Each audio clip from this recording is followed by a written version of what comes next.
ano po, bagsakan. O sige, baksa ay po. Baksakan. Iba yan. Ako hindi ko marap yun eh. Alright, o sige, game. Pwede po may music. Music. Para mas... Maka-copyright tayo pag may music. Ayaw pa, Maka-copyright tayo pag may music. Kayo. Okay, sige, game. Sige na, imaginein mo nasa stage ka. Wala kami.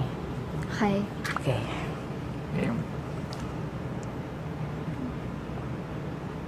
In an Uzio Ingram, triggers on a maximum, not a 45 or 44 Magnum, it ain't even a 357. No, it's hope glitch, but the mouth, so listen, nandito na si Kiko at kasama ko si Chito at si Glock 9. It's time to rock right. Hindi ko natigil lumabas sa mga salita sa kibibig, di padadaig ang bungang, halat tumungang, lahat napapahanga sa talento, ko'y tagakalentong, bata bandalo yun na ngayon nakatira sa antipolo, sumasaklolo sa mga hip-hop, pwede karirino, pwede rin trip lang. Si Glock kasama ang parokya, parang bulaga na kailangan di mabokya, di mo na kailangan malamang kung bakit pa, kami lahat ay nagsama-sama. Mic check, eto na nagsanib na ang pwesa. Press magana Glock Night at ang parokya. 1, 2, 3, 4, let's vote in!